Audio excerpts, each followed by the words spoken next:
This is the Surly Grognards for. Oh my god, it's actually May now, isn't it?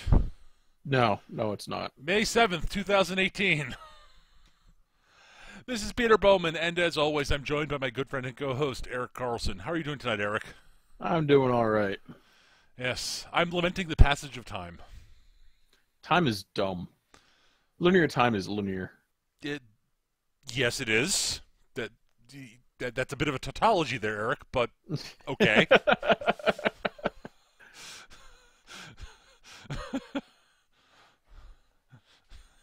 Stupid linear time.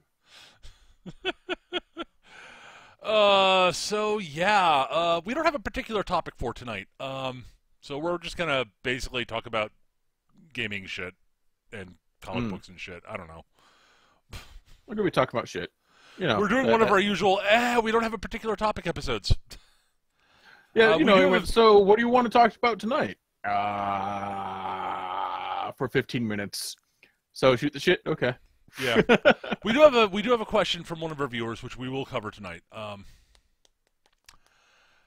But I mean, so what have we been up to? I guess the past week or so. Sure. I've been playing BattleTech. I started playing Westnoth again. Ooh, nice. So, yeah. Oh my god, I fucking hate elves. I hate beating elves because I try the campaign. I hate fighting them because they're such dodgy fucks. So for those of you who don't know what Eric's talking about, there's a completely free, freeware. It's a community-made, open-source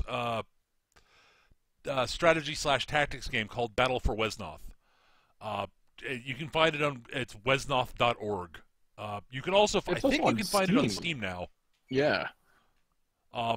It's been kicking around for well over a decade now, and it just keeps getting better. Little drips and drabs at a time. They got a boatload of free single-player campaigns. You can play multiplayer.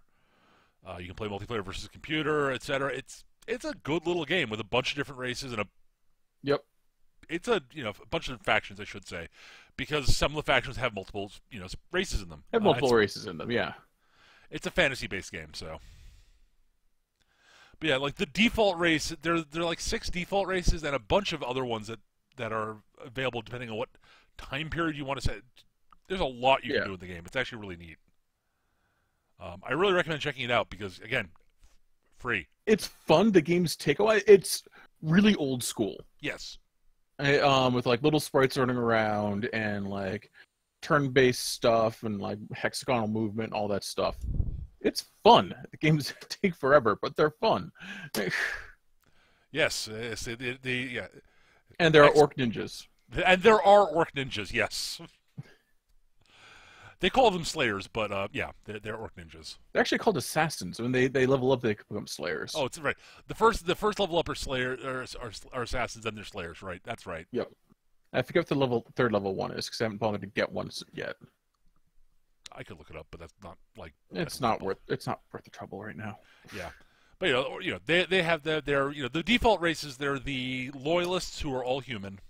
Yep. The like rebels who are primarily elves, but with a couple of human units. And I hate them. The Knolgan Alliance, which are dwarves, which are a mixture of dwarves and humans. Yep. The humans are mostly sort of sneaky, roguey types. Yeah. Dwarves for the heavy lifting and humans for basically being thieves and brigands. Yeah. The Northerners, who are the orcs and goblins. Orcs, goblins, trolls. All the good shit. Although I haven't found a use for goblins. What? I haven't found a use for goblins in Westnoth. Well, except for the Wolf Riders. Yeah, the Wolf Riders are great. But the little level 0 goblins, like, usually, like, or I could just make a grunt, which is better in every way than 2 goblins.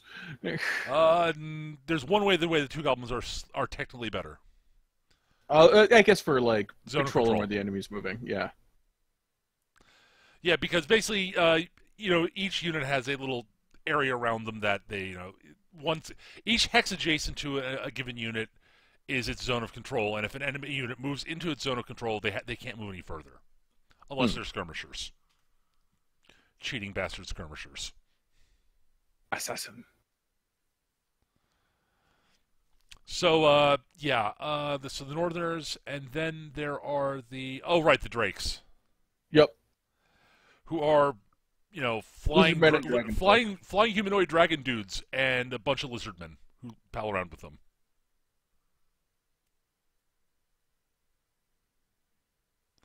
And I have a Well, I really thought interesting would sort be of a lot harder than they were. Turns out if you just bury them in enough orc grunts, then it's just fine. oh sure, the Drakes are the actual Drakes are incredibly powerful individual units, but are expensive and are annoying because they fly. Yeah. But that means they also don't get, because they're big and not very dodgy. They don't get defense bonuses basically anywhere. But then there are the Saurians, the little lizardman dudes, who are kind of infuriating. Yeah, they're a little annoying. But at any rate, Wesnoth, good game. I Yeah. recommend checking it out. It's totally worth checking out. It's fun. It might be your cup of tea, but if it's not, it turns out it's free. So, Yeah. Oh no, it's like half a meg of disk space taken up by this game. Seriously, it's tiny. yeah. So yeah, I like literally. It's one of those. Why have you if you have any love for tactical slash strategy games, check it out. Seriously. I mean, yeah. Anyways, we should move Yeah. on. I mean, We we should could move go on. on and on about Eric and I have played a fair bit of Wesnoth together. We played a bit of Wesnoth together against computers and such. Yeah. With opponents, and that's actually a lot of fun teaming up with friends and over online and playing against computers. I've actually played a few games against some friends too, way back when I first introduced to the game. That's also fun. Until they decide to stick you in the middle of a swamp. Very annoying. I can't move. Yeah, basically that's the big like gamey thing I did over the weekend. I watched finally got around to seeing Spider-Man: Homecoming. Oh, did you? How was it? It was fun. It was completely changed the way Vulture works. Okay.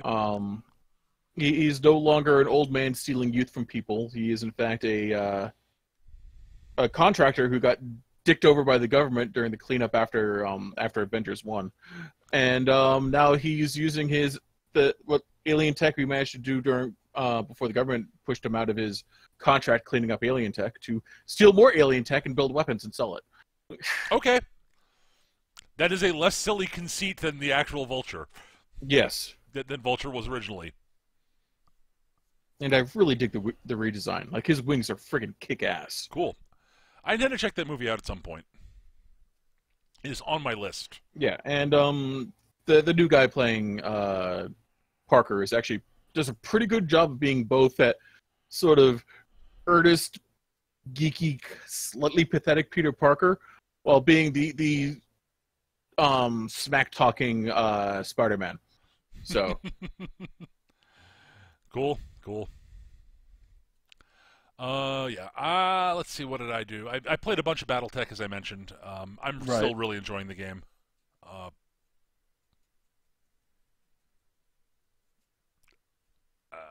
Trying to think what else. I mean, and that's most of what I've done gaming wise.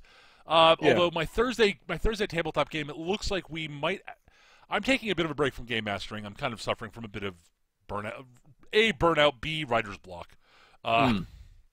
So one of my friends, one of the guys in my Thursday crew is going to be running. Has actually finally come up with a couple of campaigns that he might run. So he might be running one of two things he's thinking about doing.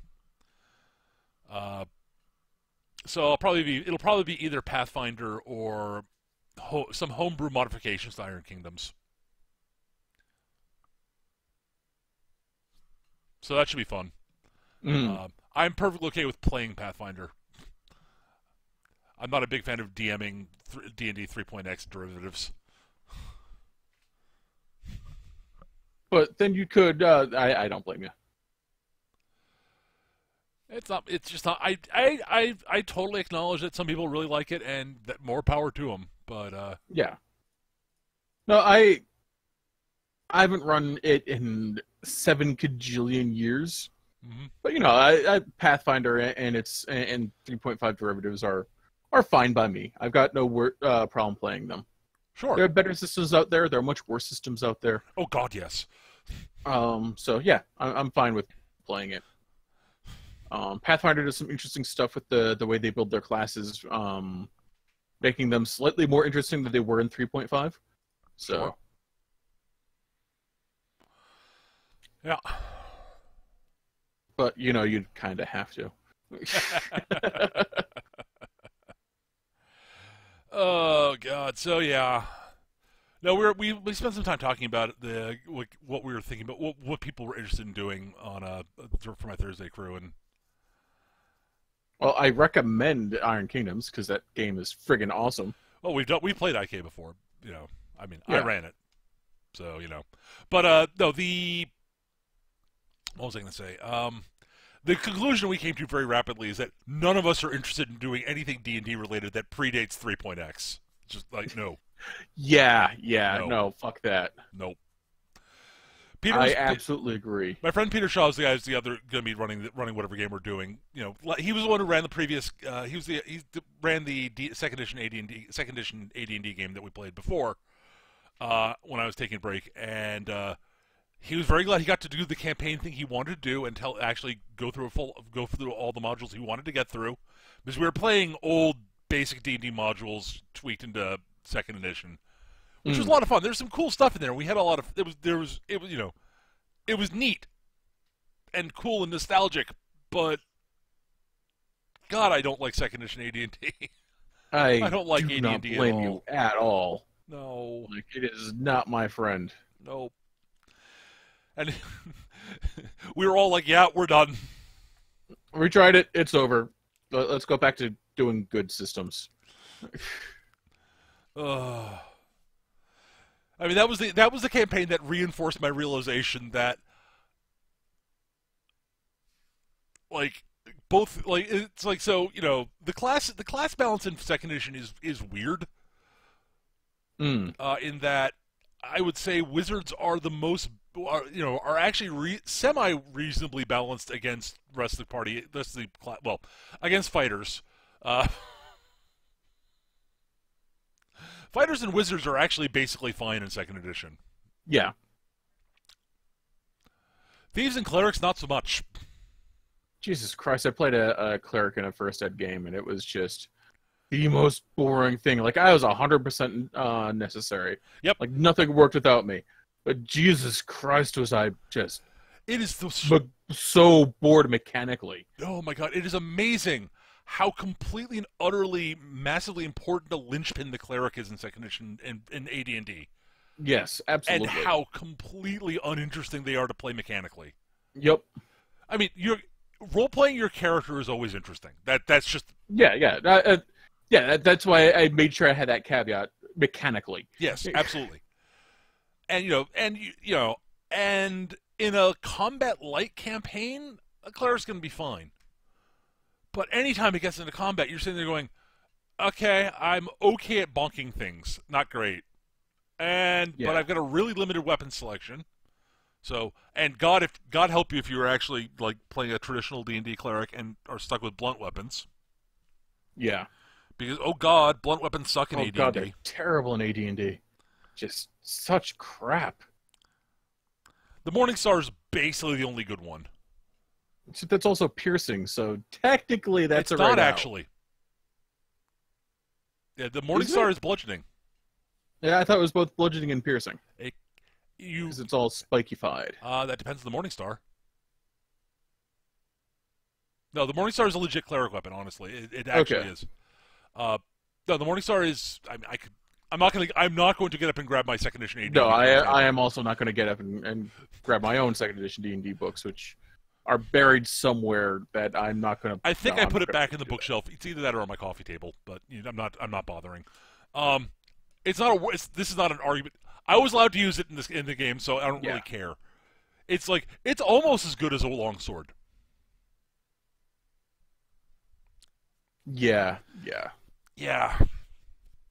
But the other thing we realized is that, again, much like the cleric, the thief is almost mandatory for any Yep. real sort of class, especially for like the old classic modules.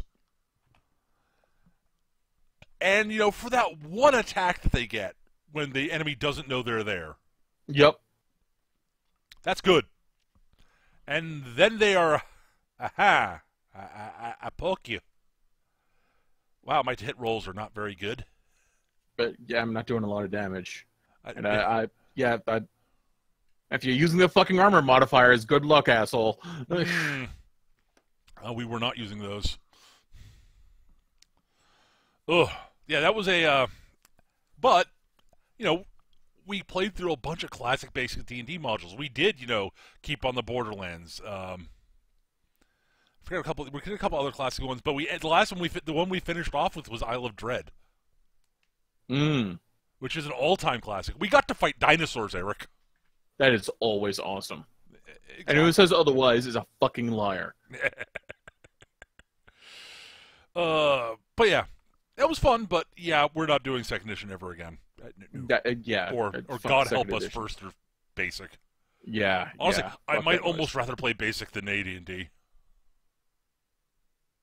Almost. Yeah, no. Don't want to play any of them. Yeah. Not terribly interested. No, me neither. I've also come to the conclusion. I also had a realization the other day. I'm actually think I'm feng shuied out. That doesn't surprise me. Like the D&D, the Star Wars game took a lot out of you. I could tell. Oh God, yeah. But it wasn't just that. It's just like that was a passion project, honestly. Actually getting out and actually playing, Star Wars in using feng shui. The one thing I need to do if I ever wanted to do it again, and I don't want to do it again anytime soon, just because I'm just like I'm burnt. But Right. is I have to come up with better ways to handle spaceship combat, in my opinion. Yeah. Because I was largely winging that. Well, we also sort of avoided it. Well, yeah, because we didn't have good rules for it. I mean, we had the chase rules in feng shui work fairly well for car chases. But but they don't translate well to space. They don't translate to dogfighting. Yeah, which is unfortunate. But I think I could probably come up with good dogfighting rules out of that. But I'd have to fiddle with it.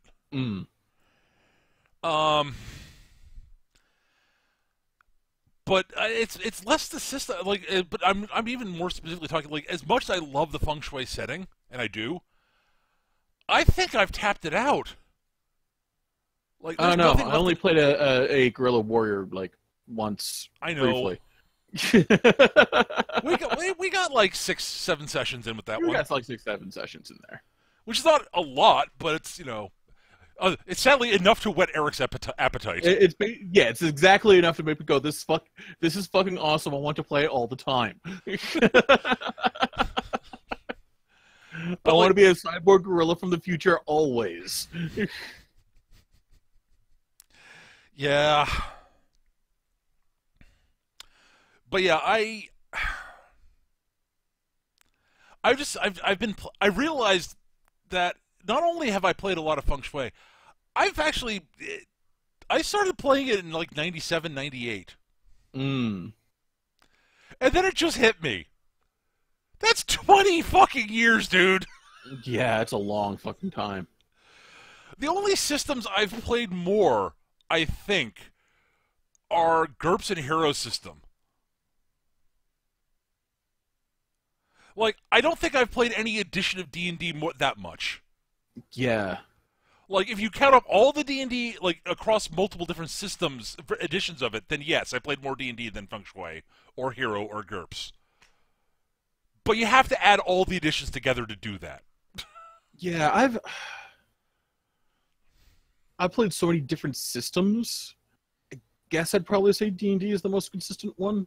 Like if you added up all the editions of D&D. Yeah.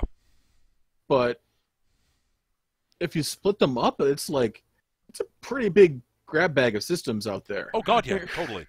that No, I played. yeah, Like I same. But I mean, like I started with with basic D&D in yep, 1981 because I'm old. ancient and terrible. Yeah, I'm not actually a dragon, however, so that doesn't actually give me new powers.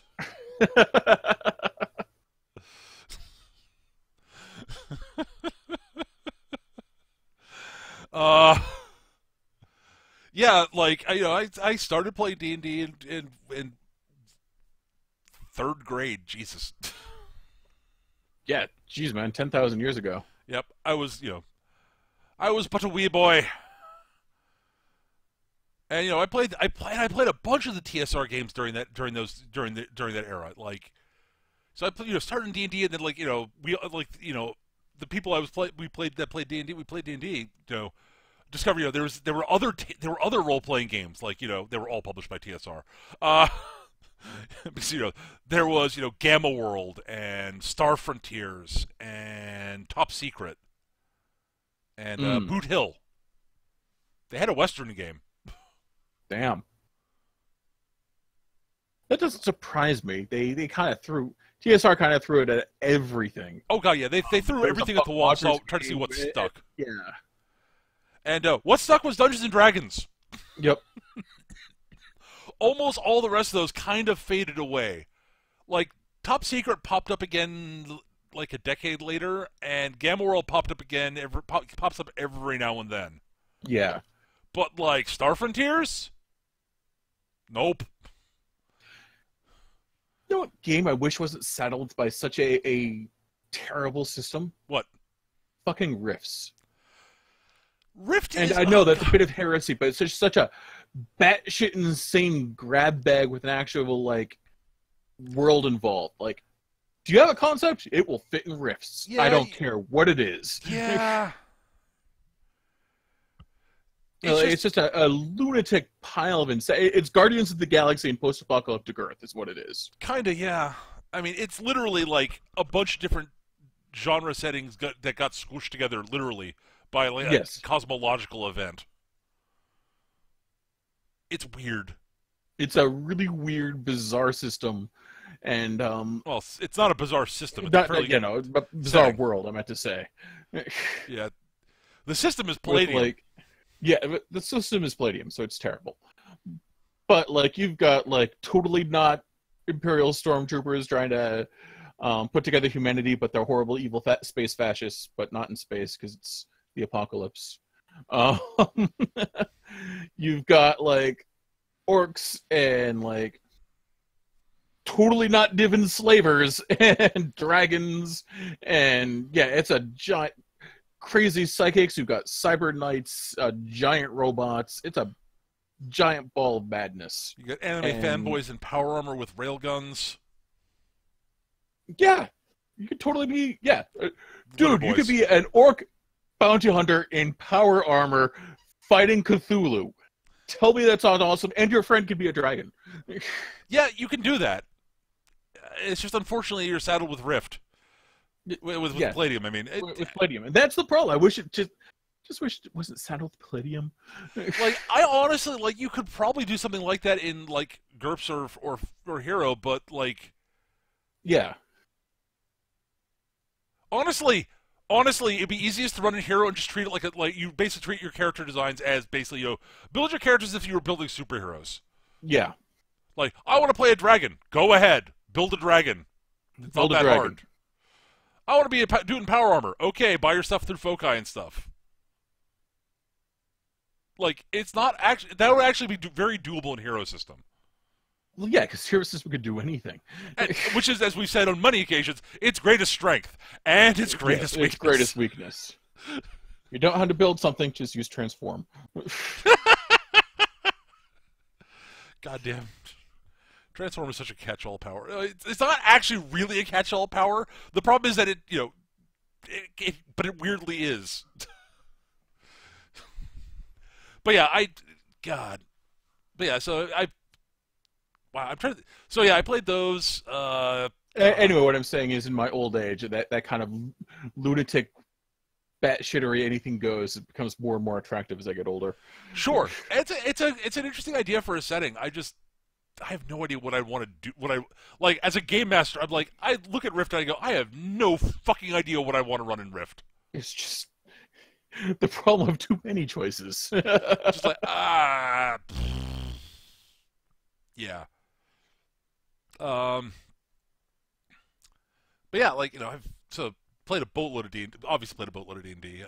I'm trying to think what the system what was this? So I played the classic D&D systems. What was the next system I actually learned after D&D? I think it was probably GURPS. No, it wasn't. It was the James Bond 007 role-playing game. For me, it was actually Middle-earth role-playing. Or maybe it was Shadowrun. It was one of those two. Right. They came very close to each other. Right, yeah. Yeah, I discovered I discovered MERP not long after I got into GURPS. Right. And thought Middle-earth role-playing was okay. I mean, I was like, ooh, Middle-earth... being a giant Tolkien nerd.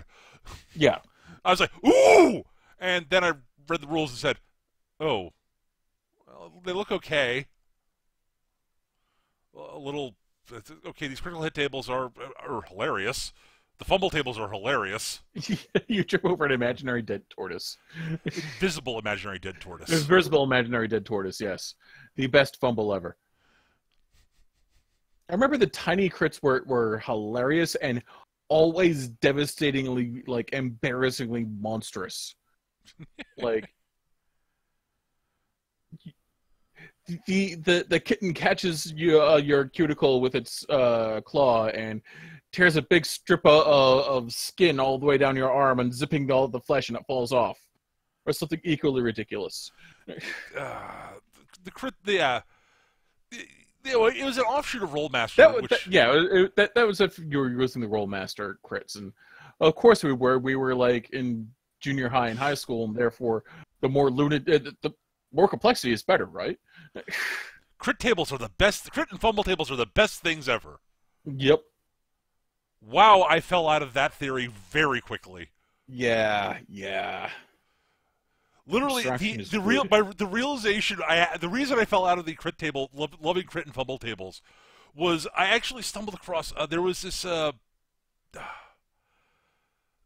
sort of editorial style. There was this cartoon, like cartoon thing that popped up in I think Dragon magazine originally, called Murphy's Rules. Oh yes, which were great. They were talking about like all sorts of weird shit that happens in gaming, in role playing games. Yep. And they had Matt one Gertman on Rollmaster. Actually has a softcover collection of that. Yeah, I have one. I had one somewhere. I don't know what happened to it. But there was one on Rollmaster where they're talking about like, because of the fumble tables, a unit of like 500 spearmen would over the course of a 10-minute battle would likely kill themselves. Would likely wipe themselves out. Yep. Because if they attack once every X amount of every X seconds, the unit would like eventually virtually around one of them is going to fumble and like kill at least themselves. And possibly wreak havoc on the unit. It's just like, yeah, these fumble tables, like, and that's sort of when I started fell out of love with fumble tables, but the real reason for it it just didn't sink in exactly how, like, exactly what it was mathematically about fumble tables I wasn't a fan of. And then when I was reading some explanation of the way things worked in 4th edition D&D, that put it into words finally that actually hit me, that it got it, which was that there's a reason that you have critical hits and critical hit effects, and you have auto failures but no fumbles. It is because an auto failure is a fumble in and of itself. Yeah. If there's a 1 in 5 chance that no matter how skilled you are in relation to your opponent, you will just fail to hit them. Like, doesn't matter, like, you could be attacking in a completely inanimate object that you cannot possibly miss, but there's a 1 in 5 chance you will. That's inherently a fumble. You don't need extra bullshittery thrown on top of it. Yep. You can throw extra bullshit on top of it if you want to. You can describe stupid shit that happens because you missed, because stuff like that can happen. But that shouldn't be a codified rule. Is what it boils down to. Is I'm not sure when I fell out of love with crit and fumble tables, because it was a slow process for me, becoming more and more frustrated with them in general. To eventually, it was when I fell out of love with them was late high school, but right. Yeah, It was a slow process as I played more and more different systems and right. realized abstraction is good because it means I get to make up my own shit. Yeah, that's definitively true in my opinion. It's yeah, that's the other thing. Is my tastes as a role playing gamer have changed over the years. Yes. I definitely fall more in, there's a classic breakdown that sort of came up on sort of online discussion forums about role playing games. This sort of breakdown role playing games to sort of three categories and gamers into sort of simulationist, narrativist, and gamist. Yep. And things don't generally fall into just one category. They tend to be it tends to be sort of like one of those three-quarter triangle things where things slide around in it. Yep. Except that because it's rare that something's all three. It's almost impossible. It's hard to be all three. I tend to favor gamist and sort of narrativist sort of stuff. Yeah, I'm more narrativist than you are. Yeah. Something that I've noticed as I've gotten older is I used to love the gritty, barely hard scrabble, barely getting by aspect of gaming, and having that be reinforced mechanically. I've largely grown out of that. I really just want to be at least moderately competent out of the box. Yeah. Yeah, the way players start out in level 1 in a lot of classic role playing at the beginning of the classic role playing games. There is something to be said about starting from nothing and growing to something cool.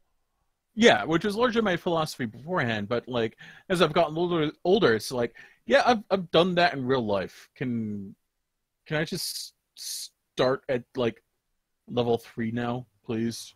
That's what I do. And some systems are yes, you start at level 3, level 5, level 10, whatever. Yeah. And I tend to favor those. And other systems, it's clear you're starting at level 0 schmucko who really has no business getting out of bed in the morning. Yeah. Just adding up 2 levels or some extra XP or whatever the system is. Yeah, that's what we're going to do in Edge of the Empire. Because Fantasy Flight has a system, has a tendency to choose a world for their systems, and then there's the nitty gritty oh my god, barely getting by, the mid tier, and then these basically superhero tier. Right. And Edge of the Empire seems to be the nitty gritty, barely getting by, and we all went, this is the system we want to play in because it's all the space scum and villainy which we love. But we're going to give everyone 50 extra XP. Sure. Yeah, totally. Oh, it's I will say that my favorite version of D&D right now is still 4th edition. It's just a personal preference. I really enjoy it. I really want to try out 5th at some point. I do want to try it out at some point. I've not tried 5th yet. Yeah, I want to give it a shot at some point. I not really want to try it. I'm not seeking out a game or anything, but right. But yeah, I want to give it a shot at some point just so I can and balance it against the other ones I played. Yep.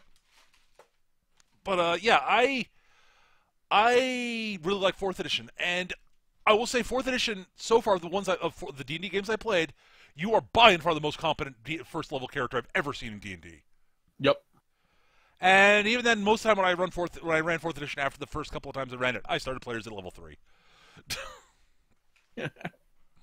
It's yeah, I mean, starting level 1's not that bad in 4th ed, but it's just you get to actually sort of you can do more cool stuff at 3rd, and you still have plenty of place to grow then.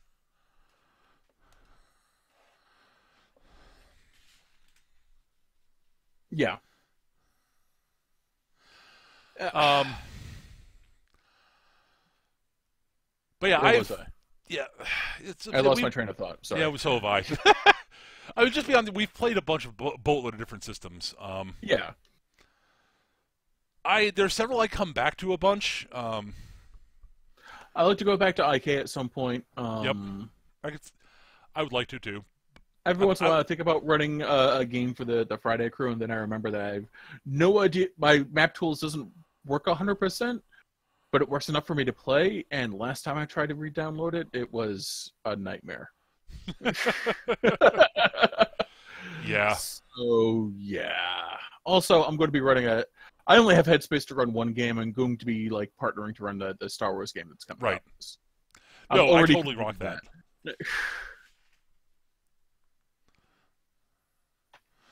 Yeah, I totally rock. Otherwise, I would like, yeah, if I had functional map tools and I wasn't already committed, yeah, I might volunteer to run a game for a while, just to get things up and running. Mm-hmm. Help you like recharge and whatnot, and Yeah, maybe encourage other people to run systems. So, but yeah, I'm a fan of trying out different systems from time to time. So am I.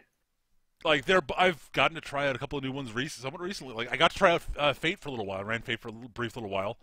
But that's a system I still haven't tried that I also would like to play at some point. It's neat. It's a system I think I would like running. The first time I ran it, it was okay. I would like to have a stronger sort of notion for what I want. I was sort of during that sort of didn't fully realize exactly how I was burning out and GMing for a little while there. So I was not as preparing as well as I could have been. Is the honest answer on that. Basically all the creative juice I had left was going into the Star Wars game. Right. And yeah, and I was on fumes at the end. Still went out with a bang. Yeah. Or explosive decompression in my case.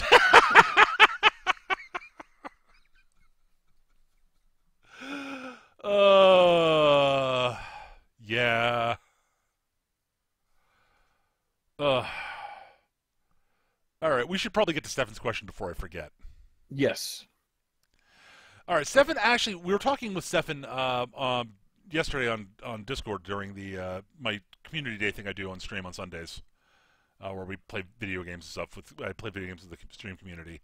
And Stefan asked, basically, was asking about sort of tips for such how to introduce new characters and/or players to long-running campaigns.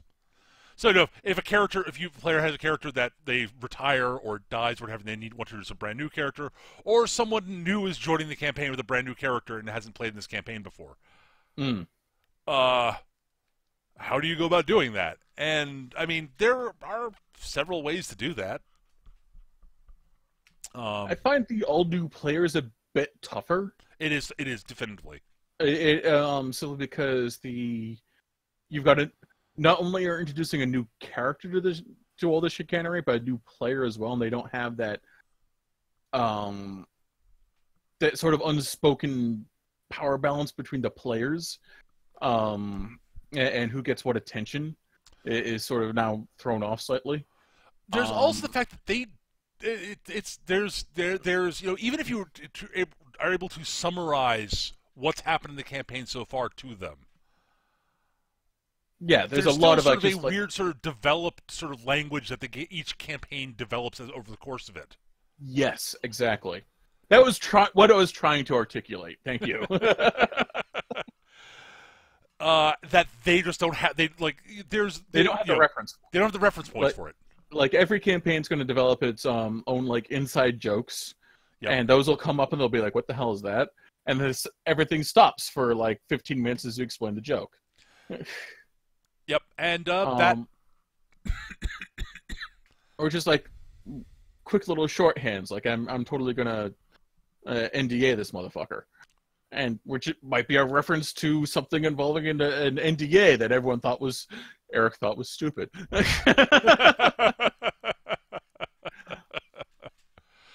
Right. There's a lot of things that you develop. Campaigns, each individual campaign develops its own shorthand over time. It just happens. Yep. And that definitely makes things a little bit more difficult. It's actually even more difficult with a long-running group of players, because you'll suddenly have shorthands from campaigns from 10 years ago. Yes. You'll say something Like, like, if you get a new player joins and you say something like, they'll look at you like, what? that was from like 10 years ago. Sorry.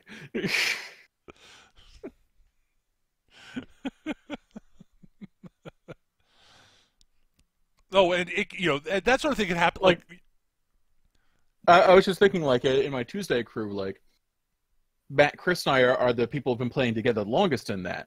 And every once in a while, shit from the games that we were in together that the others were nowhere near will come up as shorthand between us. And then we'll have to explain it. That still happens. And Leland and Hannah have been playing with us for, like, almost a decade. Yeah, sure.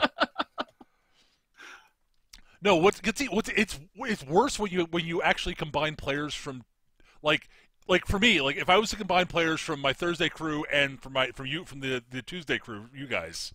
Oh, yeah. Like if I was to interject you into the Thursday crew campaign, like there's shorthand stuff I would have with you and shorthand stuff I would have with the Thursday guys that neither side would get. Yeah, exactly. It'd be like, So that's one sort of stumbling block. But I mean, that's something that requires patience. That's something that will take care of itself over time. It will. And it requires being open to the fact that, yes, there's going to be sometimes when we say something and someone else is not going to get it. And you'll have to explain it and be patient about it. And you might think that your in-joke is absolutely hilarious, but if someone who's not been part of the campaign for a couple of years will think it's the dumbest thing ever, even when it's explained. Yes. And that's totally understandable because they weren't there. As far as integrating them into the plot of this game, that changes drastically depending on the genre of the game. Yeah, absolutely. Like if you're playing like a Shadowrun Cyberpunk type of deal, like people drop in and out of those stories left and right all the time. Yep. Just in like your average Gibson short story, you'll have someone like show up for a paragraph, drop out, and then someone else will drop in. Sure. So that's easy. They just drop in and out. Hell, we have characters in the Shadowrun game that are several of them are played by the same person. They just drop in and out as they see fit. Sure. Not necessarily who's most useful for the run, just who they decide they want to play. Right. But yeah, but I come to like say the Star Wars game that we finished up a couple months ago. Like, yeah. Jesus Christ, trying to introduce a new player into all of that, like towards the last third of it, and working them in the character dynamics and all the plot shit. That'd be a fucking nightmare. It would have been tough. I don't know how I would have done it. I probably wouldn't have, honestly. Yeah. There are campaigns where that works better than others, is what it boils down to. The more episodic the campaign is, the easier it is. Yep. That's just a given, I think. And I would also say that if the group's part of a larger organization, that makes things easier also. Yep. Like if you're part of a mercenary company. Oh, you got a new work being transferred into your group. Yeah, exactly. Have fun. If you work, you're working for, like, you've got a mysterious patron who's sponsoring your group to do stuff. They introduce someone else they want to send on this particular job. That's... Oh, okay. Cool. Yeah, the patron actually makes it easy regardless because, yes. You got a new person in there. And how you develop your wacky... Now, depending on the style of the game, like if you're playing, say, Dark Heresy, everyone's kind of paranoid about this new guy who's been injected by our patron. Like, is he here to watch us? Or are we just supposed to show him the ropes? What's the deal here? Is this all a test?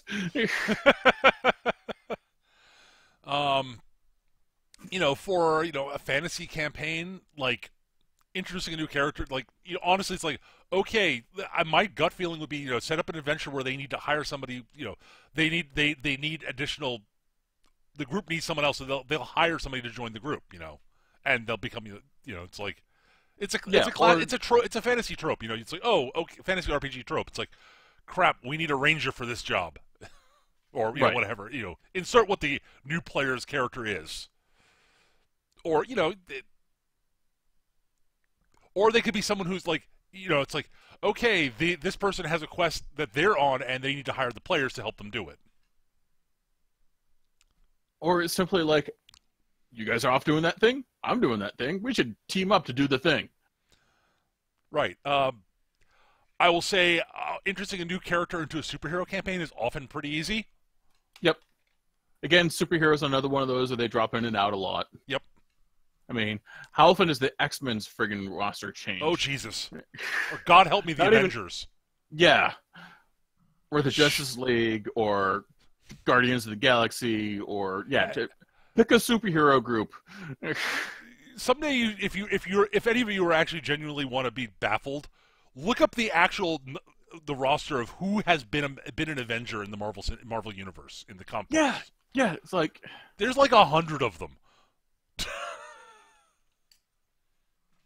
Spider-Man, Wolverine, The Thing for some reason. It goes on. There are a lot of people you'd be like, wait, who? Ghost Rider. I'm pretty sure Ghost Rider was one once, which doesn't make any fucking sense. He was also a member of the Fantastic Four for a while. Oh, right. The new Fantastic Four, which was Spider-Man, Wolverine, Ghost Rider, and the Grey Hulk. Yeah, that makes sense. Yes.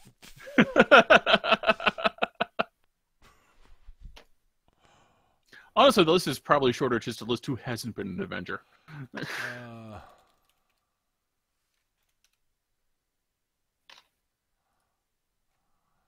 All right, let's see. Pretty sure Doctor Doom hasn't been an Avenger. He probably hasn't, no. I don't think Deadpool's been an Avenger. Probably not, but I'm not gonna. Okay, so I'm looking for people you won't recognize by name. I mean, you'll recognize, like, right. Let's see, you know who Black Knight is, right? Yeah. Okay.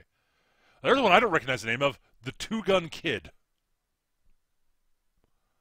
Yeah, I don't know. He was a member in the 70s. He's a time traveler from the 19th century. Joined as a reserve member.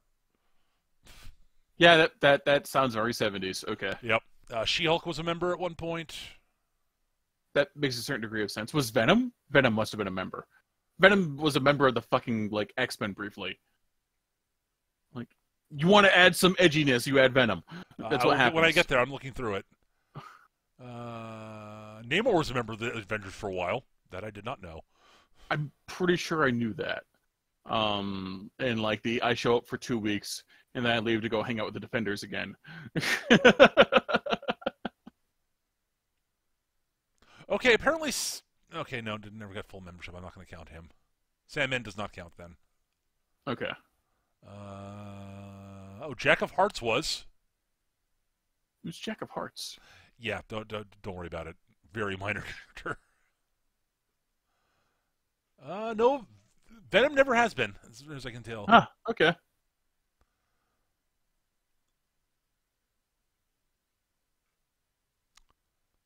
No, I'm wrong. I didn't flash far enough forward.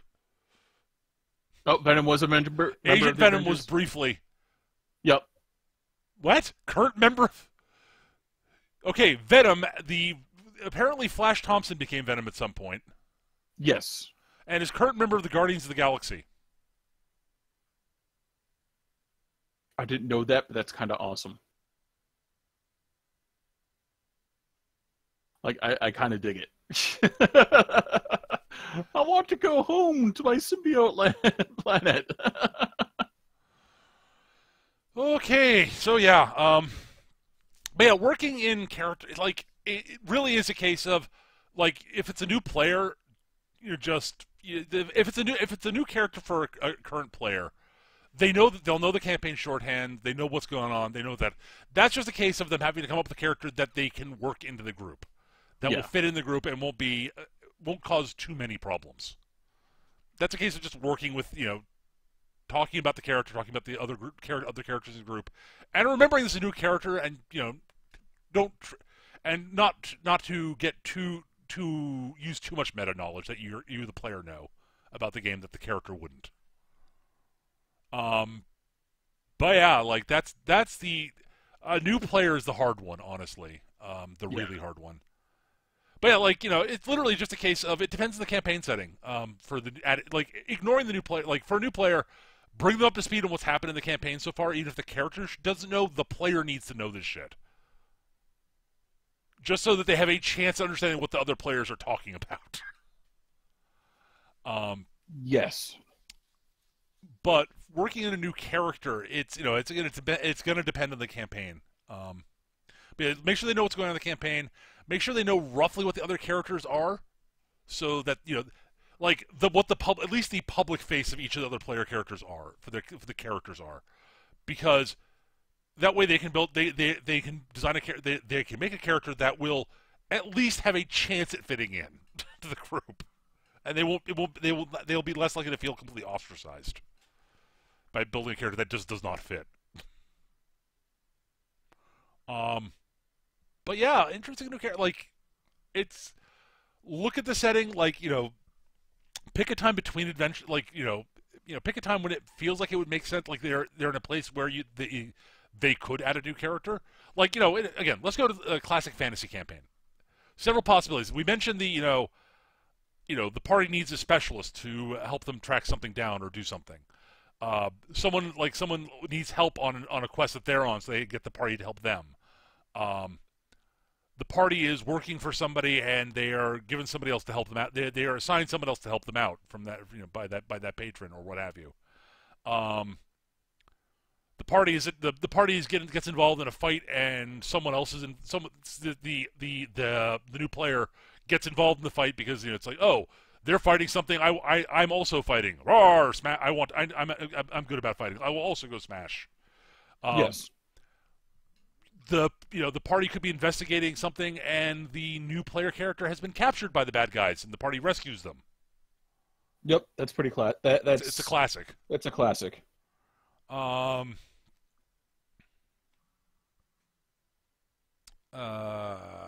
those are sort of the big ones. It could be it could be a recurring NPC that you turn into a player character. Yep. That's another classic. That's happened several times, actually. Oh God, yeah. I don't think of anything else off the top of my head. Those are sort of classic staples I can think of.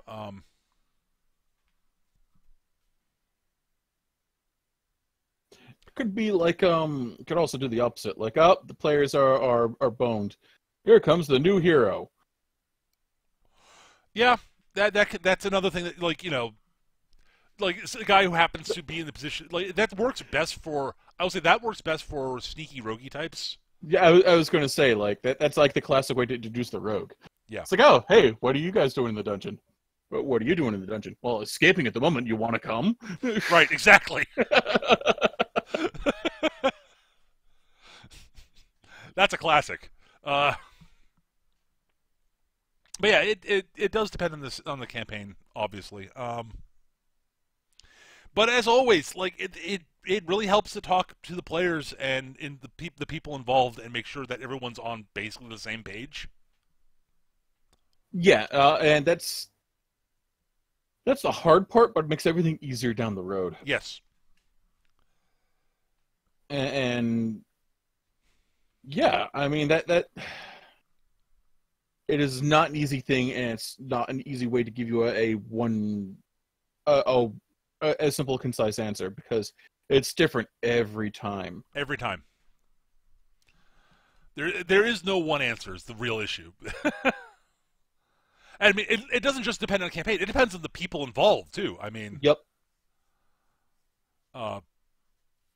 Yeah, very much depends on the people involved. Yeah. Some people it's easier to pull this stuff than with others. Oh, sure. That's a given. Some people are just going to be a lot more flexible in this kind of stuff. Sure. While others are going to be a lot more rigid. Right. Well, there's definitely the case of, for some people it's really, like, they're really good at just adapting to, like, diving, yeah, I'll wing shit and make shit up as I go. Yep.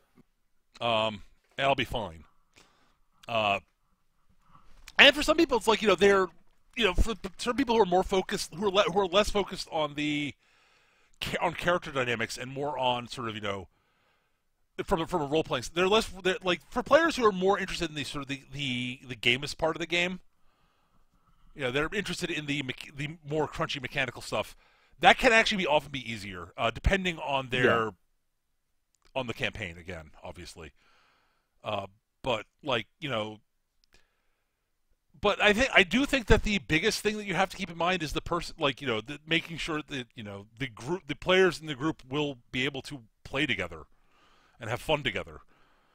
If the person you're adding to the group is someone the people in the group will get along with, it'll work itself out over time pretty quickly usually. Absolutely.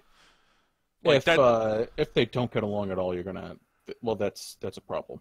Yeah, I mean, but I mean, like sometimes you won't know. I mean, that's Yeah.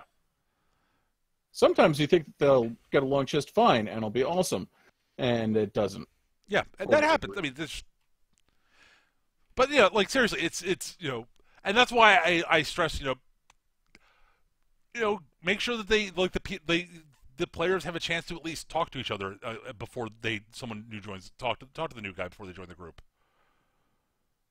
That helps. Yes. Um, I know I have more to say, but I just can't think of it off the top of my head. yeah, I mean it's I am totally pulling like the blank slate again. I mean, yeah, there's not much else to say. I mean, Yeah, I mean I've had experiences with where both it worked great, and other times where it was an absolute disaster. Like not game ending, they just decided not to come back again. right? Oh yeah, sure.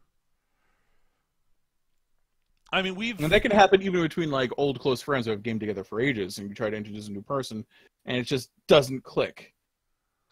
right. Like they don't click into the system or the character dynamic. It just instantly explodes. That kind of shit. It happens even between old droogs. Sure.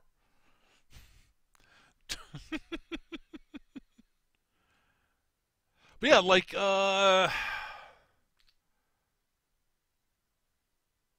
don't know. Like I guess I sort of a concrete example would be the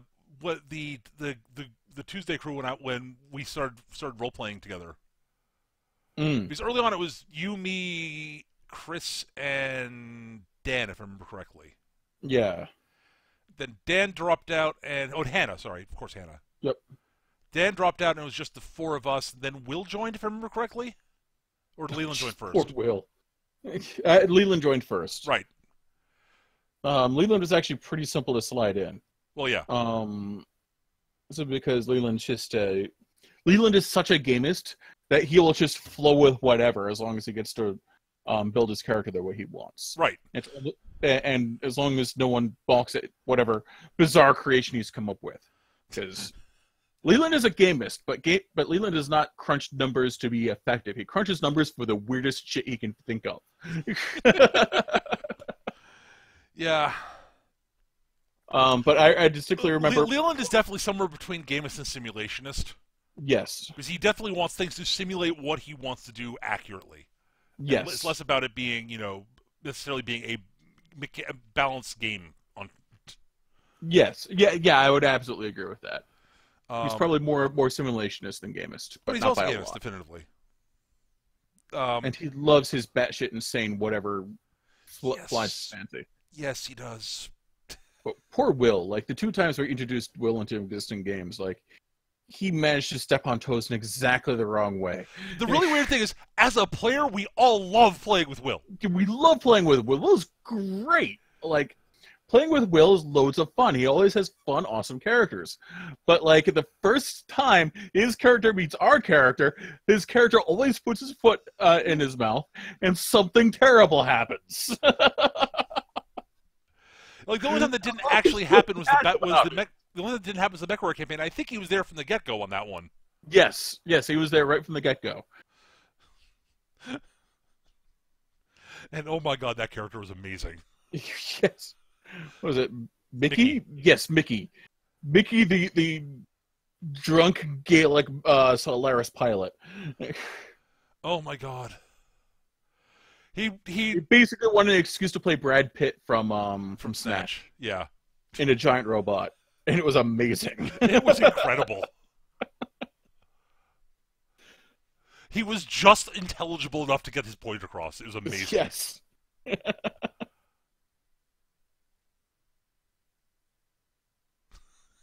I, I'm still not sure how Will did that. Neither am I. It required skill, that's for sure. Like that had to have been harder than what I was doing with Tony Work in the Star City game. Work. Like Yeah. that was like because I was like Will was taking things that were that he was trying to take he took things that were intelligible to make them unintelligible yet still like you get the gist of it. Yeah. Whereas I'm just saying one word over and over again trying to get things through on like tone.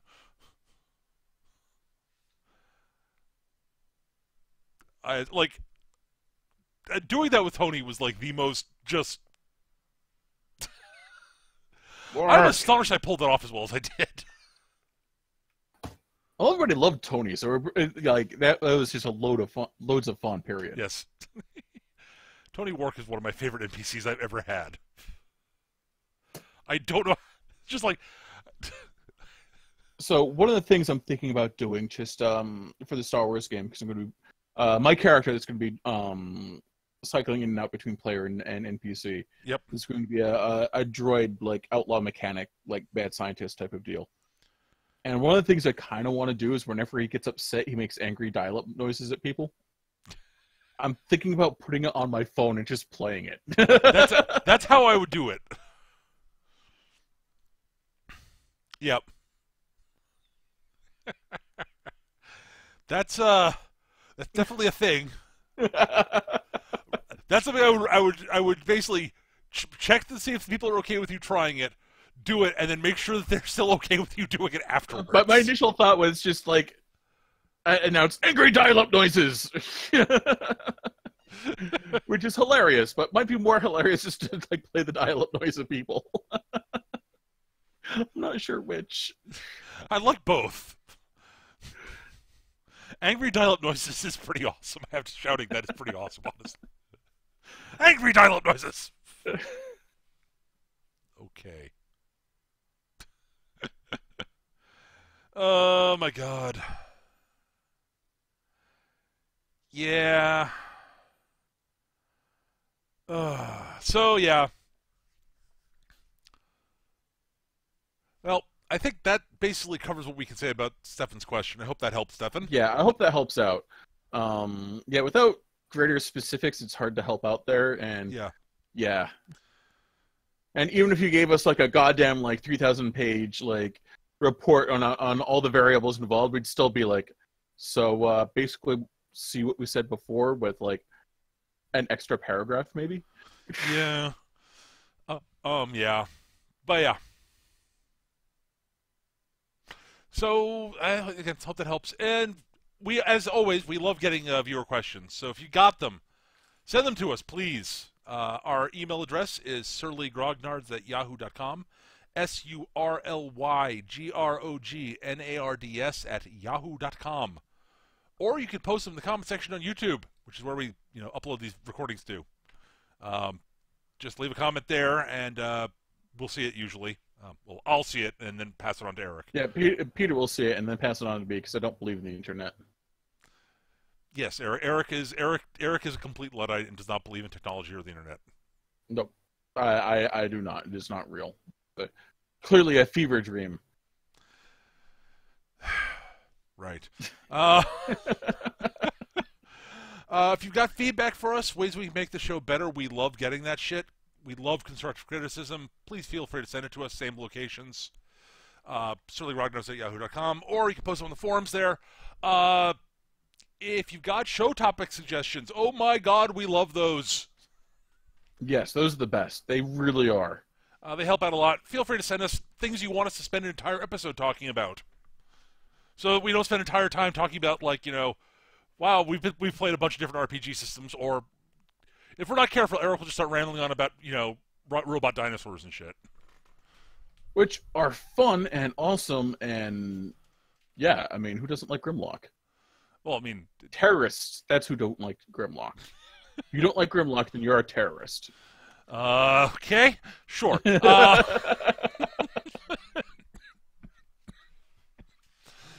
At any rate, so if you got that for us, send them along to the same places. We record the show most Monday nights, starting at roughly 7 p.m. 7 p.m. Eastern Time here on twitch.tv/MechaGM. I tweet out when the show is going to be going live. If you keep an eye on my Twitter handle, excuse me. Keep an eye on my Twitter. You'll know when we're going live.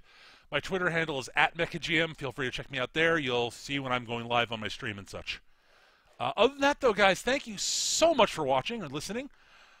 I think we'll probably be back next week with something, because I doubt we'll finish Mob Psycho this weekend. Yeah. I doubt we're going to knock off probably the not. entire show in one weekend for the 3-minute anime podcast. So, yeah. I mean, we did that with Kato. But that's because Kato went, this is really good, this is really good. What the fuck are you doing? Well, now we have to finish it.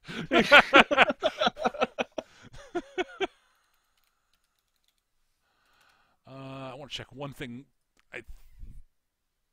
Is it 12 episodes long? I think Mob Psycho's 12 episodes, yeah. All right, so it is technically possible we could finish it. Because it is 12 episodes long. But it's very unlikely. So odds are next week will be Grognards, and then probably the week after we'll be doing 3-minute anime. Yeah, that sounds about right.